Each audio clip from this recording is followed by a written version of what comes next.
ඉස්සරහට එන කාලේ බොහොම සුබවාදී කාලයක්. අපි දෙවියන්ගෙන් මේ කටයුතු රාජකාරී කරනකොට ඔබ දෙවියන්ටත් බොරු කරන්න આવොත් පුළුවන් ද කියන්නකෝ මාන්න මේ කොහෙද එතකොට මේ පිහිට හම්බෙන්නේ? මම ඔබතුමාගෙන් කෙටියෙන් ප්‍රශ්නයක් අහන්නේ. ඔබතුමාට විශ්වයෙන් පණිවිඩ එනවද?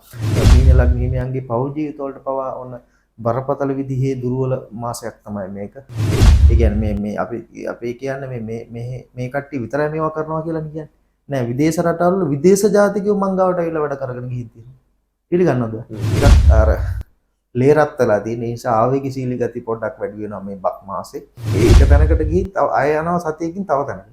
ආය සතියකින් තව තැනකට. එතකොට කවදාවත් යහපතක් ගන්න පුළුවන්ද කියන්නේ? එතකොට මම එක්කෙනෙකුට දෙන්නෙකුට වැඩ කරන කෙනෙක් නෙමෙයි. මම පල්ලෙහැ තැන ඉඳලා ලංකාවේ පළවෙනි පුරවැසියා ළඟට එනකම් වැඩ කරපු කෙනෙක්.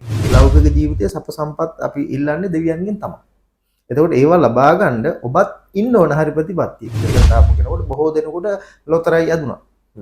ලස්ස 10 මුල් තෑග්ග මෙතර ගොඩක් දෙනෙකුට ඔබතුමාට යම් කෙනෙකුගේ කේන්දරයක් දුන්නොත් එහෙම මැරෙන දවස් හරියටම කියන්න පුළුවන්. මම කරන දේ තව කෙනෙකුට කරන්න බෑ.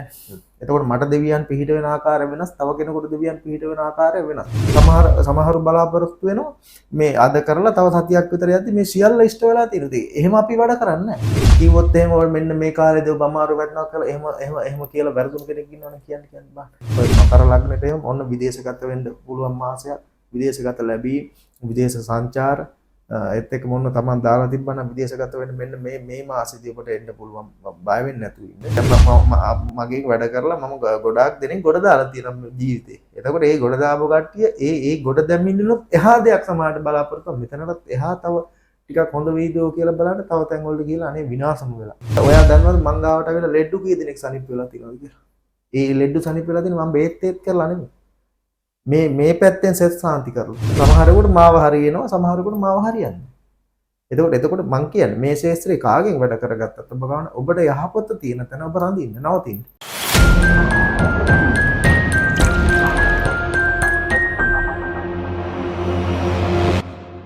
අවශ්‍ය බොහෝ වේවා සුබ දවසක් වේවා කියලා ප්‍රාර්ථනා කරනවා. දසත ප්‍රොඩක්ෂන් YouTube නාලිකාව නරඹන ලංකාවාසී ලෝකවාසී ඔබ සියලු දෙනාට දසතේ අපි අදත් සූදානම් වන්නේ ඉතාමත්ම සුවිශේෂී වූ ජ්‍යොතිෂමය ගුප්ත ශාස්ත්‍රානුකූල වැඩසටහනක් ඔබ වෙත ගෙනෙන්න. විශේෂයෙන්ම අද දවසේ අපි කතා බහ කරන මේ වැඩසටහන තුළදී ඔබේ ජීවිතයට ගුප්ත ශාස්ත්‍රානුකූලව මොන වගේ දේවල්ද කර යුතු වන්නේ? ඒ වගේම ජ්‍යොතිෂයෙන් ඔබ වැඩ ගන්න ඕනේ කොහොමද? ජ්‍යොතිෂයෙන් ඔබ සාර්ථකත්වයේ ලං කරගන්නේ කොහොමද?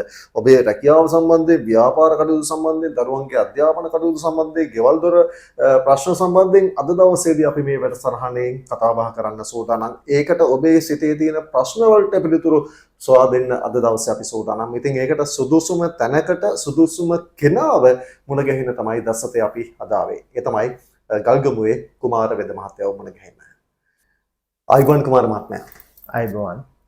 හරි කුමාර මහත්තයා අපි කතාව පටන් ගමු. විශේෂයෙන්ම ඔබතුමාත් එක්ක මීට පෙරත් අපි සම්මුඛ වීමක් සිදු වුණා. අද දෙවෙනි වැඩසටහන මේ විදිහට කරන්නේ.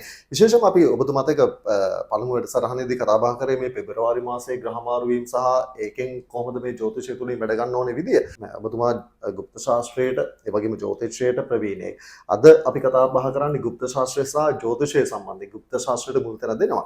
මම කතාව ආරම්භ කරන්නම් විශේෂයෙන්ම දැන් අපි වර්තමානයේ තුලදී කුමාර මහත්තයා මේ ගුප්ත ශාස්ත්‍රයෙන් හරියට වැඩ ගන්නවාද කියන එක ප්‍රශ්නයක් තියෙනවා. මිනිස්සු ගොඩක් බලාපොරොත්තු වෙන්නේ ශනික නූල්ස් වගේ. දැන් අද දෙයක් කරා හෙට ප්‍රතිඵලෙ නැත්තම් අපි මම වචනෙම කියන පට්ටපැන් විදියට බයිනවා.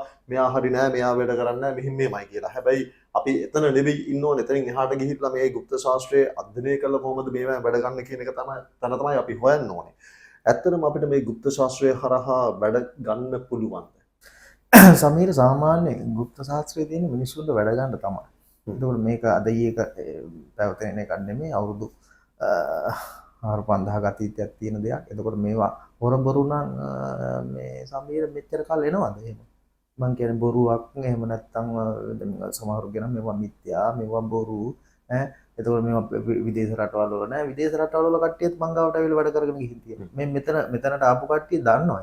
ඒ කියන්නේ මේ අපි කියන්නේ මේ කට්ටිය විතරයි මේවා කරනවා කියලා කියන්නේ. නෑ විදේශ රටවල විදේශ ජාතිකයෝ මංගාවට ඇවිල්ලා වැඩ කරගෙන ගිහින් තියෙනවා. පිළිගන්නවද? ඒක මේ මිනිස්සු අස්පනා අපිට දැකලා තියෙනවා. ඒතකොට එක්කෙනෙක් දෙන්නෙක් නෙමෙයි බොහෝ පිරිසක්. ඒතකොට ඒ කට්ටිය වැඩ ගන්නා මේවා මේ ශාස්ත්‍ර වලින් ඒ කට්ටිය තමයි පුදුම විදියට වැඩ කරගන්නේ. ඒ කියන්නේ හරියට මේ ශාස්ත්‍රය කරන ගොඩක් දෙනෙක් වැඩ කටයුතු හරියට කරනවා. නමුත් ඒ කරගන්න ඔබෙත් තියෙන්න ඕනේ මේ හරි භක්තියක් ඒ වගේම මේ පිළිබඳව සමහරු මේක යන්නේ බයෙන් දෙගිඩියාවෙන්. දැන් ඒක තැනකට ගිහින් තව අය යනවා සතියකින් තව තැනකට.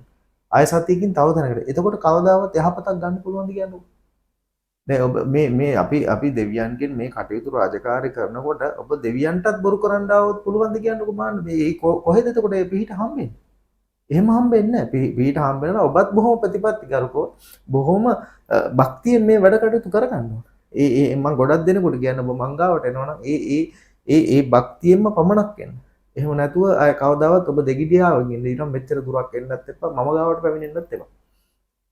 ඒ වෙලා තියෙන්නේ මේ සමීර දැන් ගොඩක් දෙනෙක් මේවා කරන්නේ අර නිකන් මේ පළතුරු වට්ටියක් දුන්නොත් දෙවියන්ගෙන් අපිට මේක ඕන.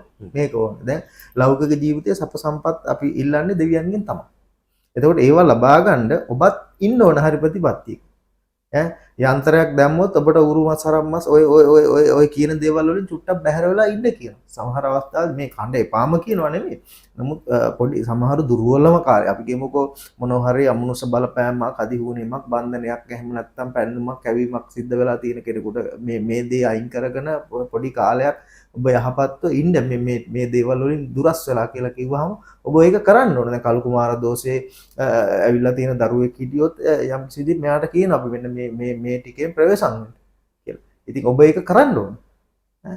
ඒක නොකර අනිත් කෙනාට දොස් කියවට නෑ. දැන් ගොඩාක් දුරට වෙලා තියෙන මේ ශාස්ත්‍රයේ කෙනෙක් දෙන්නෙක් තුන් දෙනෙක් කරන වැරද්දකට දෙවියන්ට ඔබ දොස් කියලා වැඩක් නෑ. ඒ දෙවියන් නෙමෙයි මේ වැරද්ද කරන්නේ. ඒ කපු මහත්තුරු එහෙම නැත්නම් මේ රාජකාරී කරන කෙනාගෙන් වැරද්දක් වුණාට දෙවියන්ට දොස් කියලා වැඩක්ද සමීර? එහෙම බෑ. එහෙම දෙවියන්ට දොස් කියලා එතනදී ඔබ කරගන්න ඒක ලොකු මේ පාපයක් විනාශයක් කරගන්න. දැන් මේ ශාස්ත්‍රයේ කරන මිනිස්සයා වැරද්දක් කරුවා කියලා සමස්ත ශාස්ත්‍රයට බැන්නොත් ඒක වැරදි. ඕනම ශාස්ත්‍රයක හොඳ අය වගේම නරක කට්ටියක් ඉන්නවා.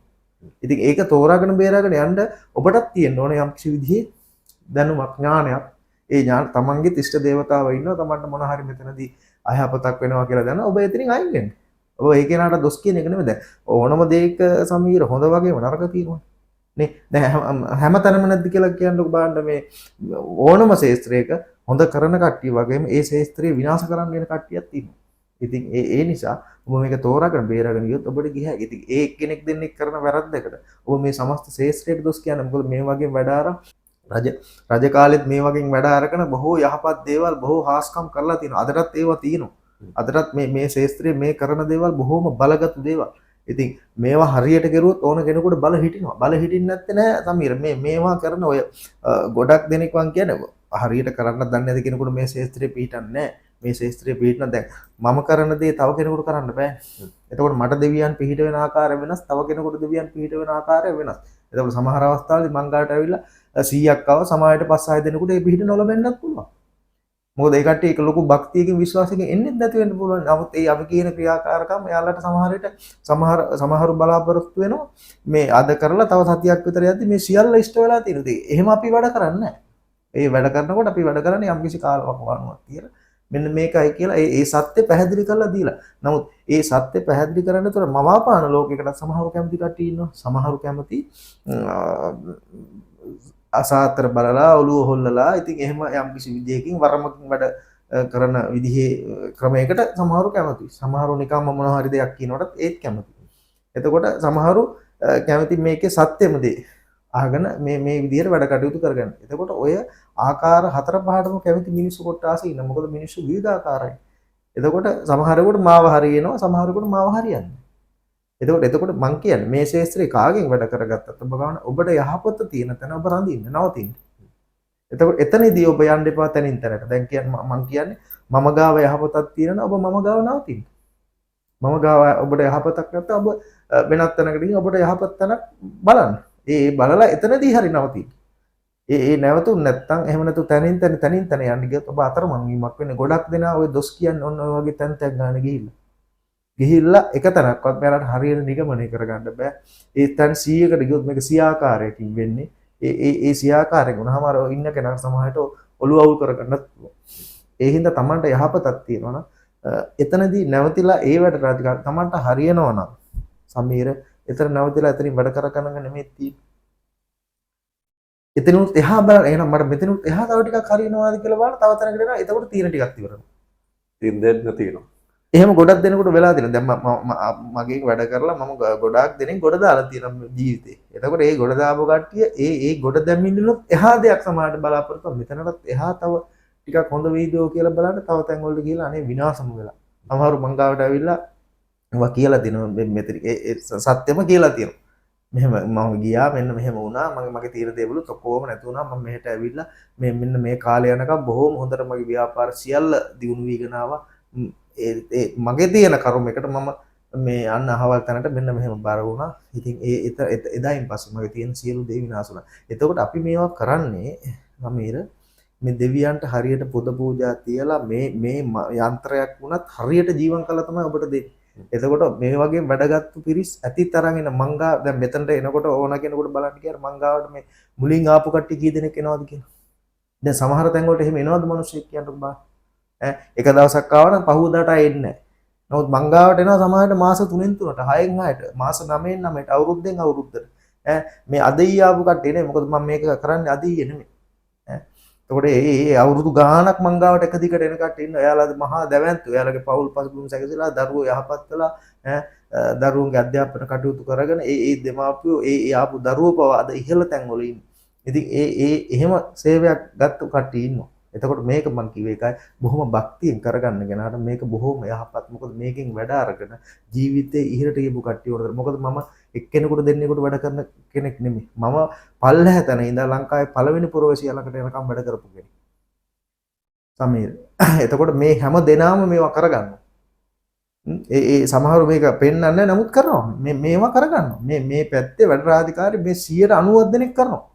නමුත් ඒක කියන්නේ මම මේක කරුවා මම මෙහෙම කරුවා ඒවා කියන්නේ නැහැ. නමුත් මේවා බොහොම පුද්ගලික රහසිගත දේවල්. අපි ගාවට ඇවිල්ලා කියන්නේ බොහොම පුද්ගලික රහසිගත දේවල්. එතකොට ඒවා අපෙන් යන්නේ නැහැ කවදාවත්. අපි කියන්නේ අපි ගාවට අහවල් ආව අරේ ආව ඒක නෙමෙයි මේක තියෙන්නේ මේවා අර පෙන්න කරන වැඩ නෙමෙයි. මේවා බොහොම පුද්ගලිකයි රහසිගතයි. ඒ අවශ්‍ය දේ අවශ්‍ය වෙලාවට කරලා දුන්නා එච්චරයි. එතකොට මේක අර මම කිව්වේ එකයි කී දඟලන්න ඕනේ අපේ හොඳ යහපත කියවෙන්න ඕන මිනිස්සු අතින් කියලා මම කියන්නේ ඒක නිතර. එතකොට එයාලයි මේක දකින්නේ. එතකොට ඒ දකින්න නම් ඔබත් ඔබේ ප්‍රතිපත්තිය හරියට ඉන්න ඕන. එහෙම ප්‍රතිපත්තිය ඉන්න කෙනෙක් කවදාවත් මේ ක්ෂේත්‍රයට බඩින්නේ නැහැ. එම් ප්‍රතිපත්තිය ඉඳලා තමයි වැඩේ කරගන්න ඕනේ. එහෙම නැතුව සමීර කිසි කෙනෙකුට යහපතක් වෙච්ච කෙනෙක් ඉන්නවද කියලා හරියට දෙයක් කියලා දුන්නාම කරලා දුන්නාම ඒක රැකගෙන ඉස්සරහට යන කෙනෙක් විතරනේ මේ ජීවිතේ දිනන්නේ. මොකද කුමාර මහත්තයා දැන් අපේ මිනිස්සු පළතුරු රත්තියට රුපියල් 1000ක් තියලා දෙයියන්ගේ ලක්ෂයක දේවල් ඉල්ලන්නේ.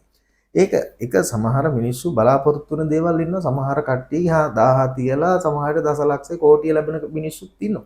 එතකොට ඒ තමන් ගෙනාවු යම් කිසි විදිහකින් පෙර කුසල කර්ම පෙර ආත්මවලදී කරපු යහපත් දේවල් අනුව මේ ආත්මෙදී තමන්ට ඒ ලැබෙන යහපත් දේවල් තියෙනවා. දැන් මෙතනට ආපු කෙනෙකුට බොහෝ දෙනෙකුට ලොතරැයි ඇදුනා.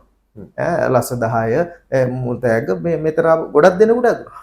මේ මෙතන ඇවිල්ලා මෙහින් අරන් ගියපු ටිකත් ගොඩක් හැදිලා තියෙන. ඒ කට්ටිය තමයි ඔය වැඩ රාජකාරී සමහර ඒවා ගොඩක් කරලා තියෙන. මේ මිනිස්සු කරපු දේවල්මයි සමීර ඔය තියෙන්නේ. මම හිතන් දෙන්නම් ඔබතුමාගෙන් ඒක අහන්න ඕනේ. මොකද සුවිශේෂී දෙයක් මම දැක්කා මෙතුමාගේ මේ දේවාලයට ඒ වගේම මෙතුමාගේ මේ කාර්යාලයට ආවන් පස්සේ ඉතාමත්ම අලංකාර වූ දෙවුලක් තමයි තියෙන්නේ. අලංකාර ප්‍රතිමා නිර්මාණය කරලා දිනවා. ඒවා ජීවමාන ප්‍රතිමා හා සමානයි. ඉතාමත්ම ලස්සනයි. අපි ඔබට දර්ශන පෙන්වන්නම් මේ සියලුම ප්‍රතිමාවල ඇත්තටම මෙහිම වැඩ කරන්න පුළුවන්. ඒක තමයි සමීර මෙතන තියෙන සුවිශේෂම දේ. මොකද හේතුව ඒ මිනිස්සුන්ට පිහිට වුණාම මිනිස්සු ඒක බොහොම භක්තියෙන් කරනවා. එතකොට ඒ භක්තියත් එක්ක ඔතන ඔය ඔබට දකින්න ලැබෙන දේව ප්‍රතිමා සියල්ලම බොහොම බලන්න දෙවියන් ජීවමානව දකිනවා වගේ ඔබට දකින්න පුළුවන්. මේ වගේ මං හිතන්නේ දකින්න තරක් තියනවාද කියලා. මම ඇත්තටම දැකලා නැහැ. මම අපි යනවා නොයෙකුත් තැන් වලට මේ වගේ මෙහෙම ප්‍රතිමා තියෙනවා දැකලා නැහැ කුමාර මහත්තයා. ඔව් මේ නිර්මාණ ඒක වෙන්නේ සමීර අර මෙතන තියෙන හාස්කම් ඇත්තටම කිව්වොත් ඒක ගොඩක් දෙනෙක් දකින්න මේක හාස්කම් කියලා. මේ පූජා භූමියේ තියෙන බලය ශක්තිය. එතකොට දෙයක් නිර්මාණය වෙන්න ආවත් ඒ නිර්මාණය වෙන්නේ හරිම දේ තමයි. ඔය මගේ හිතේ තිබ්බු මට පෙන්නපු සියලු නිර්මාණ තමයි උතන තියෙන්නේ. දෙවියන්ගේ ඒ මමම කියපු දේවල් තියෙන්නේ මේක ඒ නිර්මාණය කරපු කෙනත් බොහොම යහපත් කෙනෙක්. ඉතින් ඒ නිසා ඔබට දෙවියන් ජීවමානව දැක ගන්න පුළුවන් මේ පූජා භූමිය. ඒක ඕනම කෙනෙක් මේක ඇතුළට ආපුවම තමයි දන්නේ මේ වගේ තැනක් මේක. මම ඔබතුමාගෙන් කෙටියෙන් ප්‍රශ්නයක් අහන්නේ. ඔබතුමාට විශ්වයෙන් පණිවිඩ එනවද? මේ සමීර එහෙම පණිවිඩ එන්නේ නැත්නම් අපි මේ ශාස්ත්‍රය කරලා වැඩක් නැහැ. අපි අහන් වලට ඒ කියන්නේ ඔබතුමා විශ්වත් එක්ක ගනුදෙනු කරන කෙනෙක්. ඒක අද ඊයක නෙමෙයි සමීර. එතකොට ඒ දෙවියන්ගේ පිහිට අපිට ලැබිලා තියෙන්නේ ඒ දෙවියන්ගේ පිහිට බැල්ම අපිට ලැබිලා තියෙන අද ඊයක නෙමෙයි.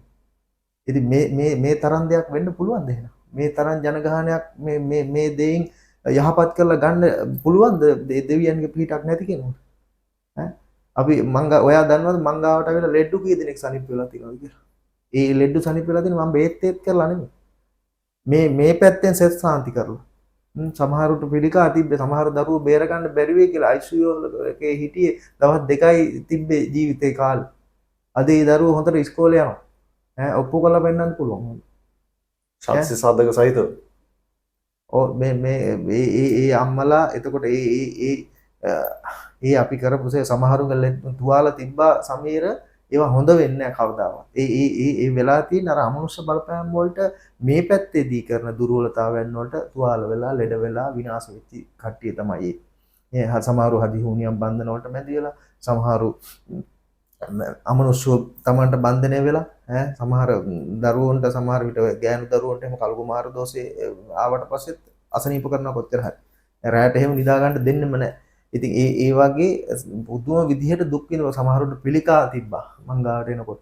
ඉතින් ඒ කට්ටිය දැන් අද යහපත් වෙලා ඉන්නේ. එතකොට ඒ හිතන්න කොච්චර පිහිටක් මෙතන තියෙනවද කියලා. පැහැදිලිව මොකද අපිට මේක දැක්කම මේ භූමියට ආවන් පස්සේ වෙනස්කමක් දැනුනේ නැත්තරම මේ කියන්නේ මේ භූමියේ තියෙන සුවිශේෂත්වය මත අපිට මේ කතා බහ සිදු කරන්න සිදුවන්නේ. මේ දැන් කුමාර මහත්තයා මම එන්නම් අපි গুপ্ত ශාස්ත්‍රය සහ ජ්‍යොතිෂය මේ කාරණා සියල්ල පිළිබඳව තමයි මේ වෙබ්සයිට් එකේ කතා බහ කරන්නේ. දැන් කෙනෙක්ට මේ දැන් මේක නරඹන කෙනෙක්ට සමහර කරලා තමන්ගේ ව්‍යාපාරය කඩාවැටලා වෙන්න පුළුවන්. රැකියාවේ තවම එක තැන වගේ. අපි කියන්නේ අර දියුණුවක් නැහැ. ඉදිරියට අඩියක් තියන්න බෑ රැකියාව තුළ. මේ නිලතල නම්බුවාම පඩි වැඩි වීම ඒවද වෙන්නේ නැහැ. වගේ ප්‍රශ්න තියෙනවා වෙන්න පුළුවන්. එහෙම නැත්නම් ගෙයක් දොරක් හදා ගන්න බැරුව තියෙනවා වෙන්න පුළුවන්. දරුවන්ගේ අධ්‍යාපනය සම්බන්ධයෙන් ගැටලු තියෙනවා වෙන්න පුළුවන්. විශේෂයෙන්ම මේ අපි ඉන්නේ අලුත් අවුරුද්දක් උදාව සිංහල අලුත් අවුරුද්ද උදා වෙන්න ඕන මෙන්න කියලා තියෙන කාලවකවානුවක.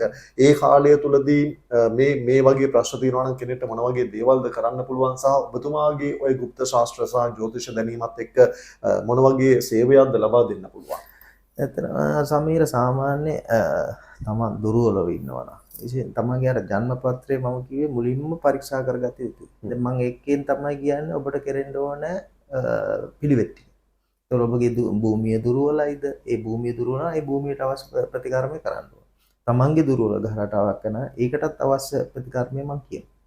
එතකොට ඒක කියන සමහරු ඉන්නවම දන්නවා දුරවල කාලවල යන සමහරුගේ වෙලා තියෙන්නේ මේ පැත්තෙන් විනාශ වෙලා විනාශ කරලා සමහර විට ඉතින් ඒකට අවශ්‍ය ප්‍රතිකර්ම කරගන්න ඕන කවදාවත් ඒ කට්ටියට ගොඩ යෑමක් නැහැ හැමදාම එකතන ඒ එකතන ඉන්නවනම් සමහර විට ඔබ කම්මැලි වෙලා ස්වභාවික විදිහට මේක වෙන එක නෙමෙයි මම මේ කියන්නේ එතකොට නිතර මොන දේ කරන්න ගියත් හරියන්නේ නැහැ දෙයක් කරන්න දාපුව ගම ඒක ඇදි තියෙන සමහරුන්ට ඉන්නවා ඔය මම දැකලා තියෙන ඔය විදේශගත වෙන්න බලන ඉන්න දරුවෝ එහෙම ඉන්නවා මේ සමහර විට ඊට කලින් දාපු කට්ටිය පහුවෙලා දාපු කට්ටිය ගිහිල්ලා සමහරට මෙයාලට යන්න බෑ ඒ කියන්නේ Tamanට හරියන්න දෙන්නේ නැහැ සමහරට මේ භූමියක එහෙම ලොකු බලපෑමක් තිබ්බොත් එහෙම ඒ ඉන්න පවුලේ කිසි කෙනෙකුට ගොඩ යන්න දෙන්නේ මොන හරි ක්‍රමයකින් නවත්තනවා ඒත් එක්ක ව්‍යාපාර ස්ථානයකට බැරි වෙලා හරි වෙන දෝෂයක් ඇවිල්ලා තිබ්බොත් එහෙම සමීර ඒ ව්‍යාපාරේ කවදාවත් ඉහළට යන්නේ නැහැ. දිනෙන් දින බංකොලොත් වීමක් තමයි වෙන්නේ. ඒක Tamanට දැනෙනවා මේ මගේ ව්‍යාපාරයට මෙහෙම දෙයක් වෙලා තියෙනවා. දැන් මේ හොඳට ආපු ව්‍යාපාර.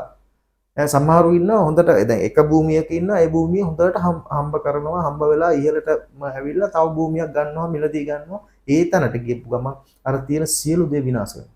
ඒ මොකද අන්න පරණ කෝන්තර පිරිමහගත්තු භූමි. ඉතින් ඒ වගේ ගොඩක් දෙනකොට මේ පැත්තේ බලපෑම් ගොඩක් 99%ක්ම වෙලා තියෙන මේ පැත්තේ බලපෑම් වලට තමයි මිනිස්සු පල්ලෙහාට ගිහිල්ලා ඉන්නේ.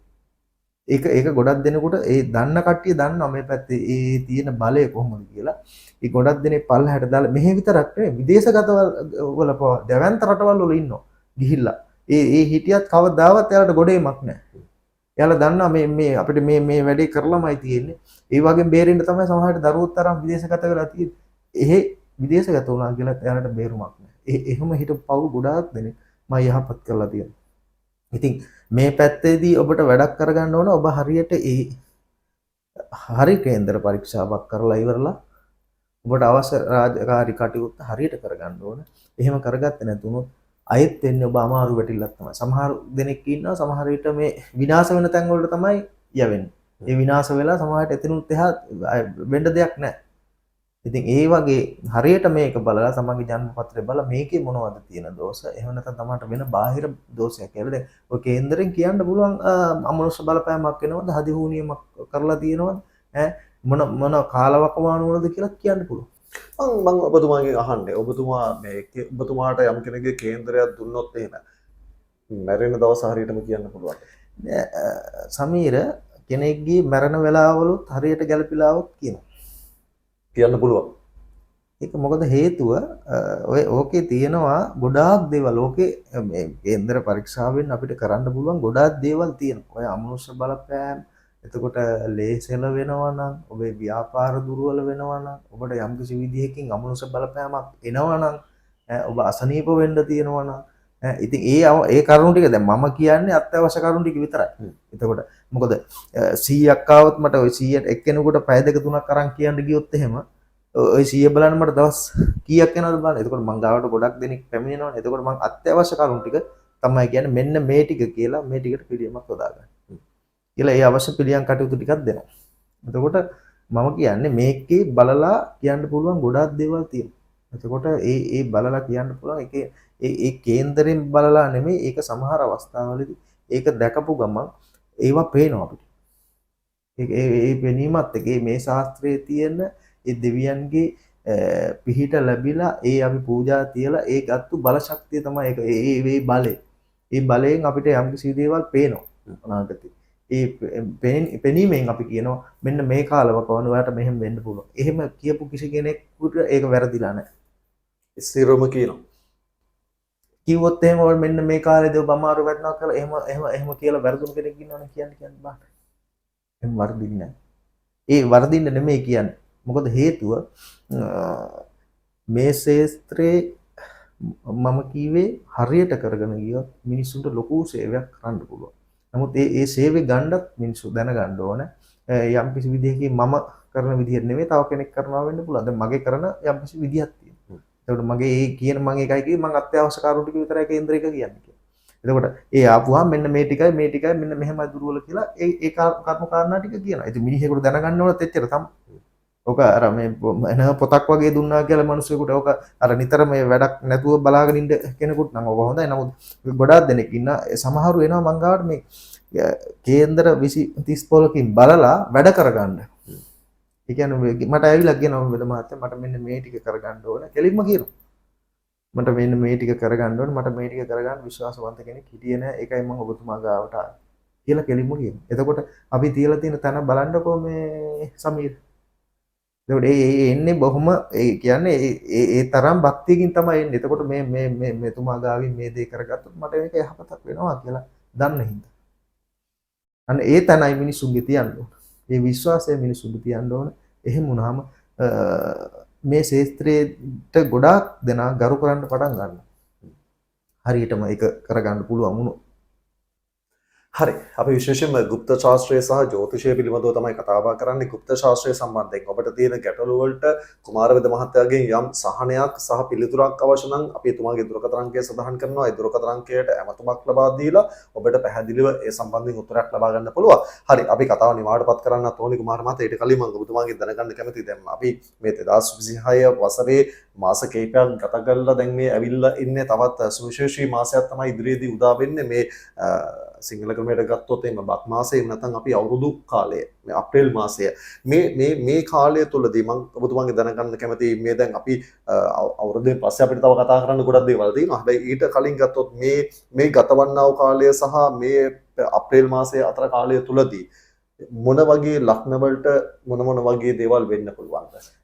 ඉස්සරහට එන කාලේ බොහොම සුබවාදී කාලයක් එන්නේ. අතරම කිව්වොත් මේ බක් මාසය කියන්නේ බොහොම සුබ මාසයක්. මිනිස්සුන්ට බොහොම යහපත් ලැබීම් වෙන සියලු දෙනා සතුටින් ඉන්න පුළුවන් මාසයක්. නමුත් අපේ රටේ යම් කිසි විදිහේ දුර්වලතා තියෙනවා. නමුත් අපි දුර්වලතා ගැනම කතා කරන්නේ නැතුව යහපත් දේ ගැන කතා කරමු. මොකද දුර්වලතා වලට පිළියම තියෙන ඔබ යහපත් දේ එක තමයි. එතකොට මොකද ඔබ පිනට දහමට බර වෙලා ඔබ ලස්සනට ගමනක් කරන ඔබට කවදාවත් අයහපතක් සිද්ධ වෙන්නේ නැහැ. ඒ යහපත් වෙන්න නම් ඔබ ඒක මූණිච්චාවට මේක බොහොම යහපත් සිතින් කරන්න ඕන. ඒ යහපත් සිතින් දෙයක් කරනකොට ඔබට අයහපතක් තිබ්බත් ඒක මැගහැරලා යනවා. ඒ නිසා බක් මාසය කියන්නේ බොහොම සරු මාසයක්. මම එකයි කියවර මිනිස්සුන්ට ලැබීම් හොඳට ලැබෙන මිනිස්සු සතුටෙන් ඉන්න මාසයක්. ටිකක් අර ලේරත් වෙලා තියෙන නිසා ආවේගශීලී ගති පොඩ්ඩක් වැඩි වෙනවා මේ බක් මාසේ. ඒ හින්දා ඒක පොඩ්ඩක් පාලනය කරගෙන යන්න. ගොඩාක් දෙනකොට කේන්ති යන ගතිය මේ බක් මාසෙදී වැඩි. ඒ නිසා ටිකක් විශේෂයෙන්ම මේෂ ලග්න හිමියන්ට වැඩිපුර කේන්ති යන මේෂ මේ උශ්චික වගේ ලග්න හිමියන්ට ටිකක් බරපතල විදිහට කේන්ති යන මාසයක් තමයි මේ බක් මාසය. ඒ හින්දා ටිකක් මේෂ ලග්න උශ්චික ලග්න අපිට ටිකක් ප්‍රවේශම් වෙන්න. ඒත් එක මම ඊට කලින් කිව්වා සිංහ ලග්න හිමිය ඔබට නම් කොහොමද තේරාෂ්ටක යන්නේ. මීන ලග්නටත් තේරාෂ්ටකමයි යන්නේ. ඒ නිසා ඔබගේ ලැබීම් ටිකක් අඩු වෙලා ඔන්න ඔබගේ ටිකක් අයහපත් තත්ත්වයක් වෙන්න පුළුවන්. මීන ලග්න හිමියන්ගේ පෞල් ජීවිත වලට පවා ඔන්න බරපතල විදිහේ දුර්වල මාසයක් තමයි මේක. ඒ නිසා පෞල් ජීවිත රැකගන්න තමන්ගේ සහසම්බන්ධතාවය නැති කරගන්න එපා. ඒකත් රැකගෙන ඉවරලා ඉවසීමෙන් යන්න. එතකොට දැන් මේක කියලා තිබ්බහම ඔබ දැනගන්න ඕන ඉවසන්න. එතකොට මේ කාලවලදී පොඩි වචනයක් දෙකක් එහාම වුණාට ඒක ලොකුවට ගණන් ගන්න නැතුව ඉවසීමෙන් ගමන ගියොත් මේ මාසේ යන්න පුළුවන්. වෘශ්චික, ධනු, මකර, කටක, කන්‍යා ලග්න වලට බොහොම යහපත්. වෘෂභ ලග්නටත් ඊටාම යහපත්. ලැබීම් වැඩි වෙන, සරු වෙන, තියෙන දේවල් තව වර්ධනය වෙන. ඔබට යම් කිසි අසනීප තත්ත්වයන් තිබ්බනම් ඔය මකර ලග්නට එහෙම ඔන්න විදේශගත වෙන්න පුළුවන් මාසයක්. විදේශගත ලැබීම්, විදේශ සංචාර ඒත් එක්ක මොන තමන් දාලා තිබ්බනම් විදේශගත වෙන්න මෙන්න මේ මාසෙදී ඔබට එන්න පුළුවන්. බය වෙන්නේ නැතුව ඉන්න. බොහොම යහපත් මාසයක් තමයි මේ බක් මාසය කියලා කියන්නේ. හරි දැන් කෙනෙක්ට හිතෙන්න පුළුවන් අපිට ටිකක් හරිය නෑනේ කියලා දුක් වෙන්නත් එපා. මොකද කුමාරවේද මහත්තයා පැහැදිලිව සඳහන් කරා ඔබට කළ යුතු වත් පිළිවෙත් මොනවද කියන එක සහ ඔබ වැඩි සතුට වෙන්නත් එපා අපිට හොඳයි කියලා. මොකද හෙට දවසේ සමහර කරලා ඒක අනිත් පැත්ත වෙන්නත් පුළුවන්. ඒ නිසා සමබරව මැදිහත් සිතින් මේ දේවල් අනුගමනය කරන්න. හරි එහෙම නැතිනම් අපි කතාව නිමවටපත් කරමු. විශේෂයෙන්ම කුමාර මහත්තයා අපිට මේ ශ්‍රේෂ්ඨය ගත්තොත් එහෙම විශාල වූ අපසරියක් තුළ කතා බහ කරන්න ගොඩක් දේවල් තියෙනවා. අපිට අනවින පොලිවින සම්බන්ධයෙන්, හදිවුනියන් සම්බන්ධයෙන්, ගෙවල් වල පාලු කිරීම සම්බන්ධයෙන් මේ নানা ප්‍රකාර දේවල් පිළිබඳව අපිට කතා බහ කරන්න පුළුවන්. කළු කුමාර දෝෂය ඔබතුමා සඳහන් කරා. නමුත් මම ඒ වෙලාවේ ප්‍රශ්න කරේ නැහැ. මොකද අපිට මෙතනින් එහාට තවත් ගොඩක් දේවල් කරන්න තියෙන නිසා. එතකොට මේ රාත්‍රියේදී බය වීම මේ වගේ දේවල් පවා මේ গুপ্ত ශාස්ත්‍රය තුළ තියෙනවා. ඒ වගේමයි විවාහයේ දෙදරා යෑම සම්බන්ධයෙන් මේ මොනවද මේ කළා තියෙන්නේ. වශීගුරුගම් සම්බන්ධයෙන් මොනවද මේ දේවල් පිළිබඳව අපිට ගොඩක් කතා බහ කරන්න තියෙනවා. හැබැයි අපි ඉදිරියට ඒ සම්බන්ධයෙන් කතා බහ කිරීමේ බලාපොරොත්තුවෙන් දහසකුත් රාජකාරී මැද්දේ අපිට අවස්ථාව ලබා දීම සම්බන්ධයෙන් එහෙම නැත්නම් අපි මතක් කරන්න ඕනේ විශේෂයෙන්ම ඔබට ජ්‍යොතිෂය වෙන්න පුළුවන් එහෙම නැත්නම් গুপ্ত ශාස්ත්‍රය වෙන්න පුළුවන් මේ ඕනෑම කාරණයක් සම්බන්ධයෙන් කුමාර වෙද මහත්තයාගෙන් යම් උපදෙසක් අවශ්‍යතාවයක් තියෙනවා නම් සේවාවක් ලබා ගන්න එතුමාගේ දුරකථන අංකය අපි තිරේ සඳහන් කරනවා. ඒ දුරකථන අංකයට පැහැදිලිව ඇමතුමක් ලබා දීලා ඔබට වැඩි විස්තර දැනගන්න පුළුවන්. ඒ වගේමයි කුමාර වෙද මහත්තයාව දැන් කොළඹදීත් ඔබට හමු වෙන්න පුළුවන් තලවතුකොට හෝකන්දර ප්‍රදේශයේදී. එතුමාගෙන් දිනය සහ වේලාව වෙන් කරගෙන අනිවාර්යෙන්ම ඇවිල්ලා හමු වෙන්න කියන එකත් අපි මතක් කරනවා. හරි එහෙම නැත්නම් අපි කතාව නිමාවටපත් කරමු. කුමාරවේද මහත්මයා දහසකුත් රාජකාරී මැද්දේ අද දවසේදී දසත ප්‍රොඩක්ෂන් YouTube නාලිකාවට අවස්ථාව ලබා දීම සම්බන්ධයෙන් ඔබතුමාට බෙහෙවින් ස්තුතියි. අයිබෝවන්. හරි එහෙම නැත්නම් අපි සමුගෙන යන්න සූදානම් වන්නේ. සමුගෙන යන්න කලින් මතක් කරනවා දසත ප්‍රොඩක්ෂන් YouTube නාලිකාව තාමත් ඔබ subscribe කරලා නැත්නම් දැන්ම subscribe කරන්න. bell button එක click කරන්න අමතක කරන්න එපා. ඒ වගේමයි දසත ප්‍රොඩක්ෂන් TikTok follow කරන්න, like කරන්න. මේ සෑම දෙයක්ම තවත් මෙවැනි වූ සුවිශේෂී වැඩසටහන් සමග හමු වීමේ බලාපොරොත්තුෙන් අදට අපි ඔබෙන් සමු ගන්නවා. අයිබෝවන්.